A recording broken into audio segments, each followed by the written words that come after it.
Bharatiya Janata party का ही माहौल बन रहा है, कोई विकास नहीं हुआ। लंदन पेरिस ऐसा है तो फिर पता नहीं, हर जगह ही लंदन पेरिस है। ड्रग्स की कोई रोकथाम नहीं, दारू की कोई रोकथाम नहीं। नमस्कार, आप देख रहे हैं दर्पण भारतवर्ष और मैं आपके साथ रूपाली शर्मा। इस वक्त हम आदर्श नगर विधानसभा दिल्ली के क्षेत्र में मौजूद हैं।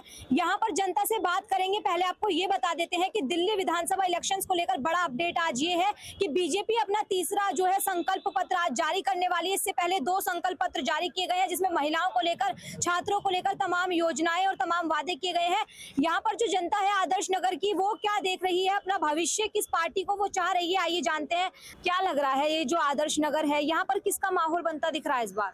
देखो जी, इस टाइम पूरे भारत देश में ही मोदी जी के नेतृत्व में भारतीय जनता पार्टी का ही माहौल बन रहा है।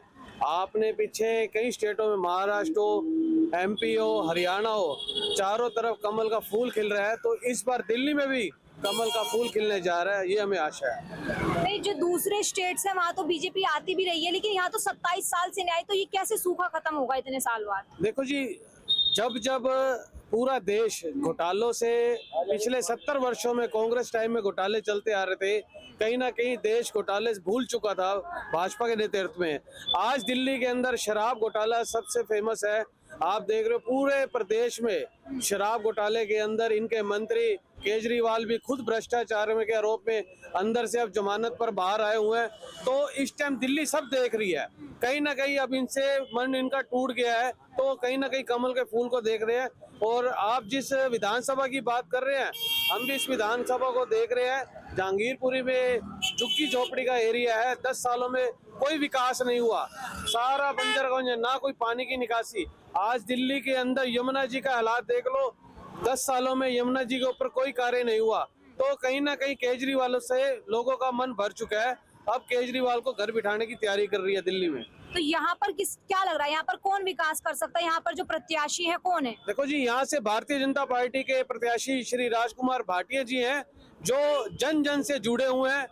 10 सालों से वो घर पर नहीं बैठे, कहीं ना कहीं आम जनता में कोई ना कोई कार्य, जन सेवाएं करते रहते हैं।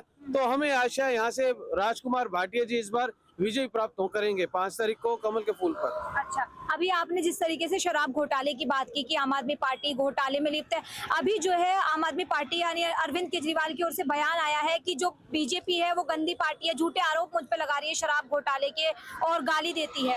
अगर बीजेपी झूठी पार्टी हो तो ये देश का प्यार मोदी जी को ना मिलता। आज देश प्रदेश में, आप फॉरेन कंट्री में भी चले जाओ तो कहीं ना कहीं मोदी जी के नाम से हिंदुस्तान की और हमारे हिंदू नागरिकों की एक पहचान हो चुकी है। तो ये केजरीवाल का एक पॉलिटिकल बयान, इससे कोई फर्क नहीं पड़ता है, वो झूठा है और सबको पता वो झूठा रहेगा। अच्छा, चलिए और लोगों से बात करेंगे। सर, आप बताइए कि जो यहाँ पर है किसका माहौल है, कौन प्रत्याशी आपके हिसाब से जीतने चाहिए? हमारे हिसाब से तो भारतीय जनता पार्टी का ही माहौल है। माहौल का कारण भी है, अभी तक यहाँ सिंगल इंजन की सरकार चली है। इस बार प्रदेश को मौका है, डबल इंजन की सरकार बनाएंगे और दिल्ली का नक्शा ही बदल देंगे मोदी जी। हमें पूरा विश्वास है कि इस बार भारतीय जनता पार्टी यहाँ आएगी और मुख्यमंत्री भारतीय जनता पार्टी का बनेगा। आपने कहा दिल्ली का नक्शा बदल देगी बीजेपी, लेकिन खुद केजरीवाल ये कह रहे हैं 10 सालों में हमने नक्शा बदला और दिल्ली को लंदन पेरिस बनाया। कहाँ से दिख रहा है? आप भी यहाँ घूमते होगे, लंदन पेरिस ऐसा है तो फिर पता नहीं, हर जगह ही लंदन पेरिस है। अगर ऐसा ही है तो पूरे दिल्ली का आप जाके देखो, जगह जगह जाके देखो। अगर लंदन पेरिस में गंदगी है, वहाँ की यमुना, वहाँ की नदियाँ ऐसी हैं तो शायद बढ़ा ही दिया हो। इनको लंदन पेरिस ही यही नजर आ रहा होगा, या तो इनको एक बार लंदन पेरिस की सैर करवा के आओ और वहाँ देख के आए और फिर तुलना करे कि लंदन बनाया है कि पेरिस बनाया है कि दिल्ली को नर्क बनाया है। अच्छा, आपने अभी यमुना की बात की, वो कह रहे हैं कि अब की बार 5 साल तो हम जरूर कर देंगे। 10 साल में जो यमुना का हाल हो गया, और 5 साल दिए तो यमुना यहाँ रहेगी नहीं, मुझे तो ये लग रहा है। अच्छा, हाँ, यमुना ही कहीं और चली जाएगी तंग आके। आपने यहाँ के प्रत्याशी की बात की, आप उन्हें कैसे जानते हैं, उन्होंने क्या जनता के बीच वो कब कब आए? उनका जो सोशल वर्क है, जो उनका मंडी में जो उनकी कार्यशैली हमने देखी है, उनके अपने हलके में उनकी जो कार्यशैली देखी है, रोटी बैंक जो उन्होंने बनाया हुआ है, कितने हजार आदमी रोज रोटी खाते हैं वहाँ। ये उनके मन में ही सिर्फ सेवा है, सेवा ही सेवा है। और इससे अच्छा प्रत्याशी आदर्श नगर को ना मिलेगा। ये आदर्श नगर का सौभाग्य होगा कि ऐसा आदमी आके विधायक बने। ये आदर्श नगर का सौभाग्य है। अच्छा, ये कह रहे हैं आदर्श नगर का सौभाग्य है अगर राजकुमार भाटिया जी जीते हैं। आपको कैसे लग रहे हैं ये प्रत्याशी? ऐसा है, जो पुराने कैंडिडेट थे जो यहाँ से जीते हुए हैं वो चंद वोटों से जीते हुए हैं, चंद, कुछ एक इलाके के भी वोट नहीं उनको फालतू पड़े हुए हैं, चंद वोटों से जीत के वो आए हुए हैं। पिछली बार भी राजकुमार जी हमारे 1100 से 1200 वोटों के बीच में रह गए थे। तो इस बार दिल्ली की जनता और आदर्श नगर की जनता अपना मन बना चुकी है। 5 साल उन्होंने पिछले विधायक की कार्यशैली देखी, आम आदमी पार्टी ने किस तरह के इस विधानसभा में भ्रष्टाचार फैलाया, किस तरीके लोगों को गुमराह किया, टेम्पो ट्रैवल वाले भाइयों को खाना पानी के लिए मोहताज किया, लोगों को गंदे लालच दिए, दिल्ली के युवाओं को नशे के उस पर झोंक दिया गया। तो इस प्रकार से हमारी ये दिल्ली वाले मन बना चुके हैं भाजपा सरकार लाने के लिए और लोगों के दिलों में मोदी जी बस चुके हैं। इस बार दिल्ली में भारतीय जनता पार्टी की ही सरकार बनेगी और आदर्श नगर से हमारे राजकुमार भाटिया जी ही विधायक बनेंगे। तो कितनी सीटें लग रहा है, कितना अनुमान है कि बीजेपी कितने निकाल पाएगी 70 में से? 70 में से मेरी माना तो आप लगभग 45 तो निकाल ही लेगी, निकाल लेगी 45 आराम से निकाल लेगी, क्योंकि इस बार लोगों के दिलों पे राज है मोदी जी का। अच्छा। मोदी जी को लोग पसंद कर रहे हैं। केजरीवाल की झूठी राजनीति से लोग परेशान हैं। जो इन्होंने अपनी बिरादरी वाइज जो सिस्टम चलाया हुआ ना, अब बिरादरी ने भी अपना मन बना चुका है कि केजरीवाल को दोबारा वापस जेल ही भिजवाना है, जहाँ से वो है वहीं भिजवाना है। अच्छा, चलिए और लोग जानते हैं। सर ये बताइए कि दिल्ली में किसका शासन होना चाहिए, कि कांग्रेस पार्टी, बीजेपी, आम आदमी पार्टी तीनों दौड़ में है इस बार? नहीं, देखो जिसमें जितनी हिम्मत होती है जोर तो सब लगाते हैं, लेकिन दिल्ली की जनता ने अपना मन बना लिया। दिल्ली की जनता ने आगे केजरीवाल को भगाना है। दिल्ली में 10 साल तक जो आपदा रहने बजानी है और बीजेपी सरकार लानी है और सब ने कमल का बटन दबाना है। यह सब ने अपना मन बना लिया है, क्योंकि दुनिया तंग आ गई। झूठ, इतनी झूठ राजनीति का देखी ना दिल्ली आना ने।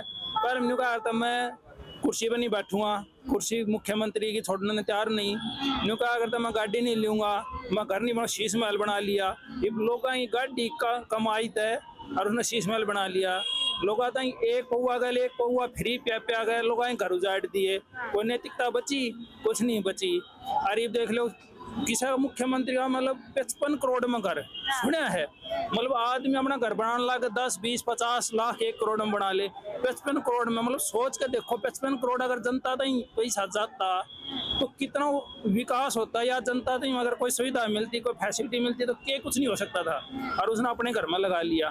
तो इस तक बड़ा तो मतलब दिल्ली वासियों का नुकसान कोई आज तक मेरे ख्याल में जब तक ये स्टेट बना है दिल्ली, मुख्यमंत्री इसमें बनने लग गया है, किससे मुख्यमंत्री ने नहीं कराया होगा जो इस केजरीवाल ने कराया है। आपने कहा कि जनता का नुकसान किया, वो तो ये कह रहे हैं कि हम जनता का पैसा जनता को दे रहे हैं, फ्री बिजली दे रहे हैं, फ्री पानी, फ्री बसें। 55 करोड़ का हिसाब देते हो, एक पौवा गले फ्री में पौवा बांट दिया। कदे एक जमाना था आके भाई दारूबंदी होगी, इस बात पर सरकार बना करती। हरियाणा में 96 में सरकार बनी थी दारूबंदी पे, गुजरात में सरकार बनी दारूबंदी पे, बिहार में सरकार बनी दारूबंदी पे, लेकिन इसने तो दारू एक की गले एक फ्री बांट दी। कड़े की नैतिकता बची? कोई है नैतिकता? मतलब सरकार हो है जो भी अनैतिक काम हो रहे हो समाज में उन्हें रोकने के लिए। ये आज देखो आप, ड्रग्स की कोई रोकथाम नहीं, दारू की कोई रोकथाम नहीं, खुलेआम, और कोई दिल्ली में इंफ्रास्ट्रक्चर नहीं। आपकी देख लो तो जाम है। आज का दिन अगर मेट्रो नहीं हो तो दिल्ली में बढ़ना मैं कहूँ एक किस्म से जहर खाने के बराबर है। या तो मेट्रो है जो काम चला रही है दिल्ली में, हम आ जाओ वहाँ। आप कहाँ से हैं? हरियाणा से? मैं हरियाणा से हूँ। अच्छा। और स्पेशल इलेक्शन के लिए लोगों को से बात करने के लिए मैं यहाँ आया हूँ। अब भाई यहाँ सरकार बजानी है और है। तो यहाँ का क्या माहौल देखा आपने आदर्श नगर का? बहुत बढ़िया है, सब लोगों में उत्साह है और सब लोग बस ये सोचते हैं कद 5 तारीख आवे और कद जागा बटन दबावा, अरे आपदा न बजावा। अच्छा, चलिए ठीक है।